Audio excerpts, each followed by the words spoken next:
Hi folks, I'm going to be going over 6 different quest categories that I think every game master should know in this video brought to you by Brass Dragon Bistro.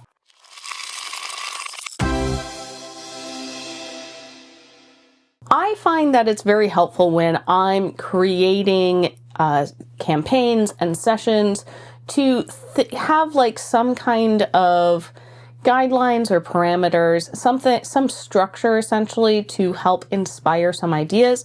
And I think looking at the different adventures and quests that your party is going on and looking at what kind of like quest type they are can be super helpful, because it can help by looking at this like list of different quest types and picking one.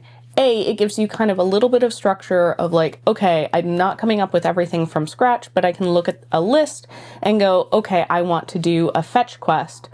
All right, there are certain elements to it that I know a fetch quest is going to require, so I can work within that structure and then fill out all of the details. This also provides you with a great opportunity to vary the adventures and the kinds of sessions that your players are going to have if you pay attention to kind of like what category the quests fall into. You can start to notice like, oh, I'm having a lot of this one kind of quest, like way too many fetch quests or way too many go and kill it quests. Perhaps instead of a kill quest, you have a rescue mission, and add a little bit of variety to those quests, which is going to make your campaign a lot more interesting and exciting for your players. And these 6 are not exclusive, like there are additional categories of quests, and actually stick around for next month's video because I'll be doing 6 more. But let's dive into the 6 that I'm going to be going over today.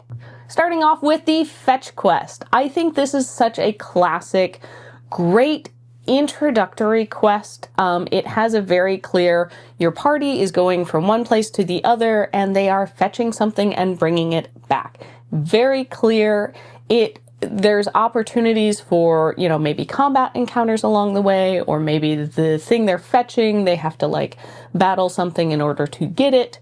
But it provides such clear, this is what you do, this is what comes back. You'll often notice in a lot of modules that the first kind of adventure ends up being a bit of a fetch quest, because it also encourages a little bit of like the exploration of like, okay, you're starting off in one place, but you need to travel however far it is that the fetch quest is, but you do need to do a little bit of travel to get from point A to point B. So it also allows for a little bit of the exploration of the world and perhaps a little bit of world building, but you don't necessarily need it to be like a huge grand adventure. It can honestly even be within a little town. Now I will say, be careful not to overuse the fetch quest, or you can end up with just like, we're couriers, we're the fantasy postal service, or hey, maybe you decide to build a game around that, but just be mindful. I think this like genre of quest can be overused sometimes. The next quest that I think all game masters should utilize is the rescue quest. You need to go and save somebody from danger.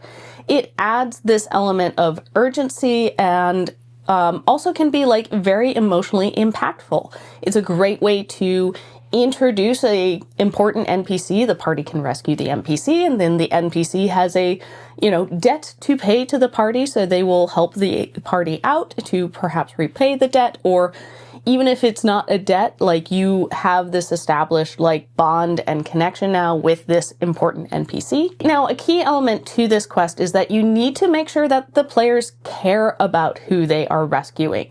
So perhaps this is somebody from their backstory, so they have that emotional tie. But even if they don't know the NPC beforehand, you can make reasons why the party needs to care. Maybe it's important to somebody, another NPC, or there's just some aspect of the NPC that is important, like is something that the party is going to look at and say, yes, we care about this person. Especially if you have like some chaotic or evil party members, like give them a reason to care. Okay, another one that maybe is on the opposite end of the rescue quest, but a kill quest. So the party needs to go and kill someone. This is a very action-packed quest, but it's also a very straightforward, like, you need to go here and eliminate this person, thing, creature, and then either return and be like, hey, here's the bounty, here's the proof that we carried out this quest, or just, ta-da, you've done it. Great. This can be something that, like, perhaps there's a bounty board, or maybe the party kind of decides they need to eliminate somebody. So you can kind of take that prompt from the party and then create a opportunity to follow through with this quest. A lot of these quests can be external or like internal to the party, as far as like the motivation. So either somebody can give them the quest, or it can be something that you can help craft, noticing like, hey, this seems like something the party is interested in doing. I will craft a quest with this as the goal. And now, a word from our sponsor. Adventurers, prepare yourselves. The dungeon's most notorious ooze has emerged, but this time, it's delicious. Introducing the gelatinous cubes from Brass Dragon Bistro. These handcrafted confections are more than just eye-catching. They're battle-ready miniatures and delectable treats in one. Each cube is infused with flavors like ginger, goodberry, blue raspberry, and fire fruit, and contains tiny skulls for that authentic dungeon feel. Crafted with care, these cubes are made from bovine gelatin, suitable for halal and kosher diets, and packaged in eco-friendly materials. It's a treat that respects both your palate and the planet. Whether you're gifting your game master or rewarding your party, these gelatinous cubes are a critical hit at any table. Conquer your craving at Brass Dragon Bistro. But beware, once you taste victory, there's no turning back. Okay, so maybe a little bit more of an abstract one, but I think it's good to always keep in mind puzzle quests as you're planning out a campaign. So players need to solve a number of puzzles and riddles along the way to whatever it is they're doing. This might not have quite as clear an end goal, like you're going from point A to B, or you need to eliminate somebody. Instead, it's about solving these problems using their wits. And I think this is kind of a quest that can perhaps be like merged with another quest. You might have, okay, we're on a fetch quest and there's a puzzle, it's a puzzle fetch quest. Or it could be just purely a puzzle quest and your players are seeking out some knowledge or information, and they need to prove themselves or use their wits if they're going through a dungeon that's full of puzzles, going through a magician's tower that they have to keep dealing with all of these magical traps or magic items that quiz them.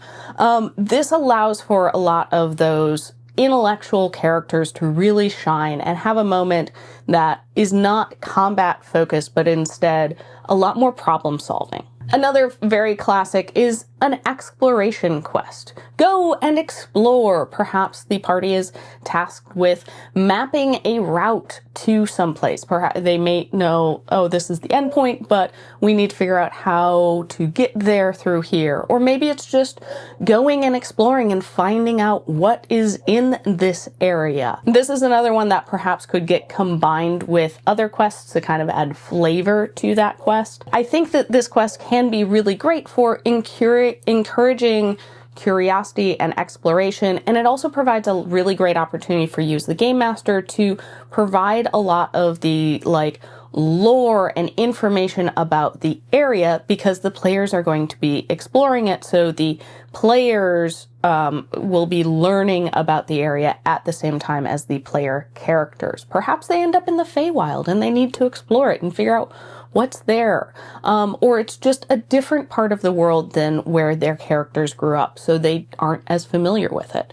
Give them some reason why it's important that they are exploring, and not just you need to go do something and come back, but you need to go learn and explore about this area. And the final one I'll talk about in this video is a diplomacy quest. This is all about negotiating and social intrigue and socializing.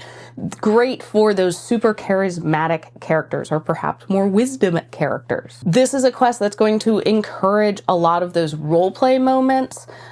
You can have entire campaigns that are built around diplomacy quests and all of that. But I think even in a campaign that's more perhaps combat and exploration focused, it is still nice to have an occasional quest that is a lot more about the social element. And perhaps you need to go in and help, negotiate the end of a war that perhaps your party was involved in, or the end of a conflict. Now, if you are planning on doing this kind of quest, I highly suggest that you sit down and really figure out your different NPCs. Figure out their motivations, figure out who they are, how they talk, all of that elements, like maybe less of the character sheet side of things, but more of the motivation and backstory side, because that is going to really inform you as the game master of how to play this character, how to react to what it is that the players decide, how they approach this diplomacy. That is going to help you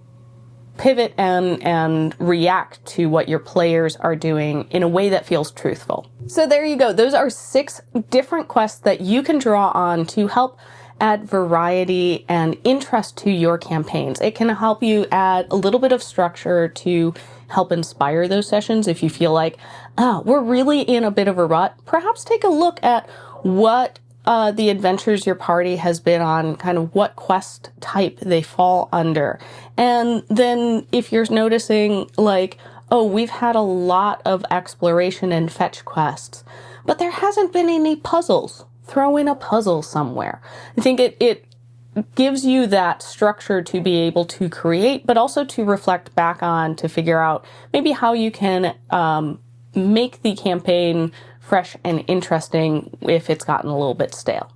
So what are your favorite quest types to use in your campaigns? I'd love to know down in the comments below. If you enjoyed this video, please give it a like and make sure that you are subscribed, because we're going to be going over 6 more quest types next month. A big thanks to all of our patrons, especially Marty.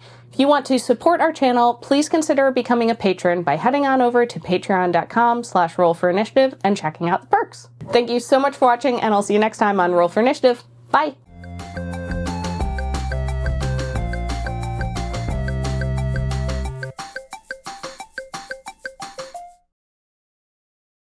Wait for the trash truck to go by. We're waiting for the trash truck to go by, so it stops making all this noise. Boo-doo-doo-doo-doo-boop.